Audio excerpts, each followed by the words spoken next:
Okay, so just because we had a snowy February and there was even some rain recently, don't think that these trees could be susceptible to fire. First off, there could potentially be some grasses below that could play a role. Then the trees have some parts that were already dry to begin with, so with the right conditions, especially wind and temperatures, they can catch on fire. The firefighters pictured here would certainly tell you that, no doubt. These photos are from Tuesday afternoon in Boundary County, north of Bonners Ferry. The fire was just a quarter acre and crews were quick to respond, but even one fire chief in that area I spoke with remarked that it was surprising to see timber burning this early. While it's not clear how the fire started, fire officials in the area say high winds helped it spread. And we have to be constantly on alert. We have to be vigilant on our preparation all year round. Chris Larson is the deputy fire marshal with the Northern Lakes Fire District in Hayden.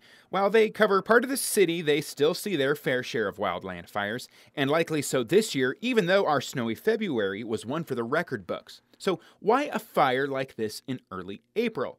One factor can be grasses. We call them a 1-hour field. They burn fast, and under all the snow, the grass stayed dead. The winds and the heat that we had when we had the 60-degree days that were out there actually dried out those fuels that haven't started growing yet. As for the trees, they can still be feeling the effects of a dry fall and dry first part of winter. In other words, some trees were already dry to begin with. Even though there was a month of snow cover, there were months and months of dry weather ahead of it. Plus, some branches under the tree's canopy aren't necessarily affected by snow. All that dead growth is still there, and it becomes a potential for a wildland fire to spread into the woods. And with some homeowners starting to burn slash piles, you can bet fire guys are hoping they do so safely, because under the right conditions, it doesn't take long for some grasses to become dangerous. Once they're dried out, they'll just run really fast. In North Idaho, Taylor Vito, KREM 2 News.